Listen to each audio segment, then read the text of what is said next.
Salut, c'est Gaylor de Mense Corporate. Aujourd'hui, je vais te dire quoi choisir entre la micronutrition et la macronutrition.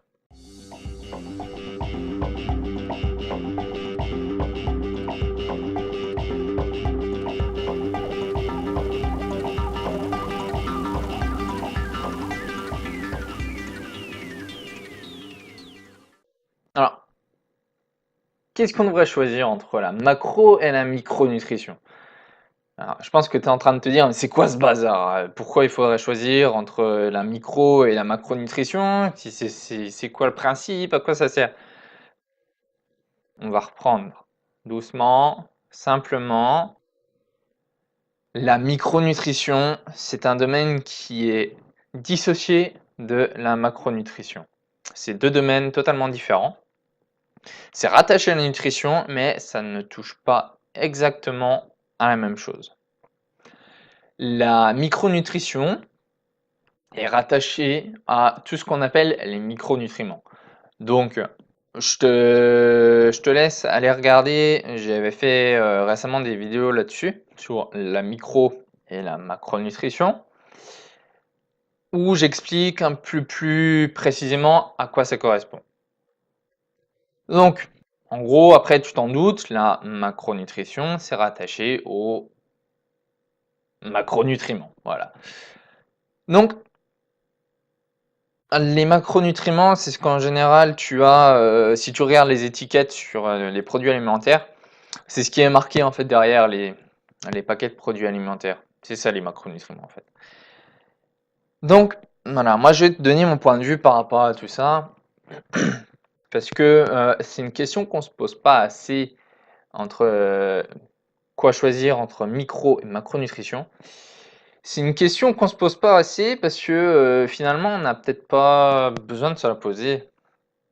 Euh, c'est paradoxal quand je te dis ça, mais finalement, si je devais creuser un petit peu la macronutrition, les macronutriments, c'est ce qui va quotidiennement t'apporter de l'énergie. C'est ce qui va te permettre de fonctionner au quotidien. Mais je pense sincèrement que la micronutrition devient de plus en plus importante au fil des années dans notre société. Pourquoi ça devient de plus en plus important? Parce que euh, quand tu regardes un peu ce qu'on mange aujourd'hui, que ce soit les fruits, les légumes, la viande, tout ce qu'on met dans notre bouche, c'est de moins en moins micro nutritif. Ce que je veux dire par là, c'est que tous ces aliments-là, pour te prendre un exemple concret, je vais te parler de l'agriculture intensive. J'avais déjà pris cet exemple dans la vidéo que j'avais faite sur la micronutrition, où en fait, c'est comme si tu prenais un groupe de personnes, tu prends 100 personnes, tu as un pot de popcorn. Ben, tu vas devoir diviser ce pot de popcorn par 100 personnes. Pour retranscrire ça à l'agriculture intensive, c'est le pot de popcorn, le pot de le pot de popcorn. En gros, c'est le champ. Et les personnes, c'est les patates ou les choux. Donc, plus le champ sera, plus plus il y aura de patates ou de choux sur le champ, et plus il y en aura fréquemment, moins il y aura de nutriments disponibles pour ces légumes-là. Tu comprends? Donc, je pense sincèrement que la micronutrition est quelque chose sur lequel il va falloir se pencher de plus en plus à cause de toute cette agriculture, toute cette industrie alimentaire qui fait on surproduit et on produit du coup mal. Et pour te prendre un autre cas, c'est le cas des régimes.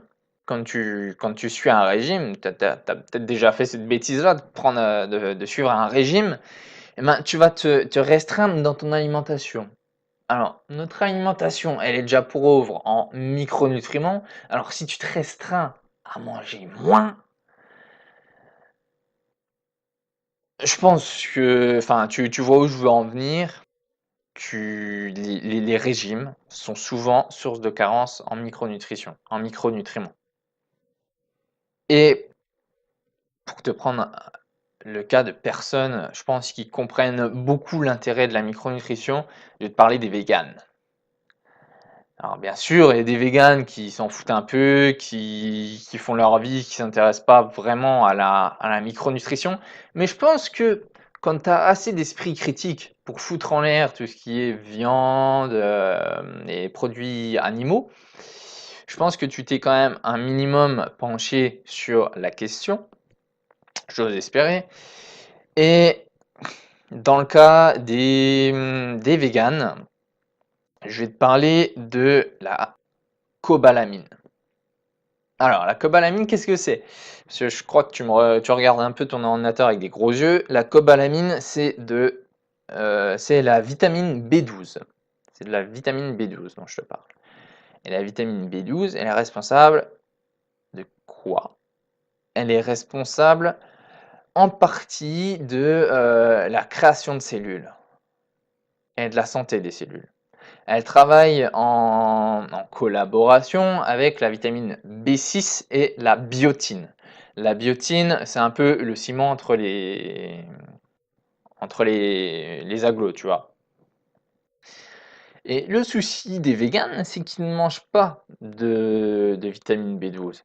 Parce que quand tu te restrictionnes à une seule partie de l'alimentation, dans le cas des véganes, les fruits, les légumes, les oléagineux, tout ce qui est d'origine végétale, eh bien, tu te prives de la source essentielle et la seule source de vitamine B12, c'est la viande, les produits animaux. Donc, ce que je vais appeler les bons véganes se supplémentent en vitamine B12. Ils sont obligés de se supplémenter à vitamine B12. Donc, c'est des personnes qui font attention à la micronutrition, c'est des personnes qui ont compris l'intérêt de la micronutrition. Donc écoute, voilà, c'était mon point de vue. Si tu souhaites donner le tien, écoute, fais.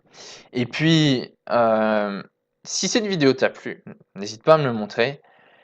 Et encore une chose, si tu regardes dans la description, il y a un lien qui va te renvoyer vers un questionnaire.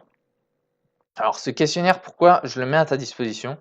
Je le mets à ta disposition car j'aimerais pouvoir t'aider au mieux, pouvoir répondre au mieux à tes questions, à tes problèmes qui touchent au sport, qui touchent à la nutrition. Mais moi, je veux surtout t'aider à à prendre en main ta condition physique et ton mode de vie. Donc écoute, j'ai mis ça à ta disposition. C'est dans la description. N'hésite pas à le compléter, à me le renvoyer. Sur ce, ciao!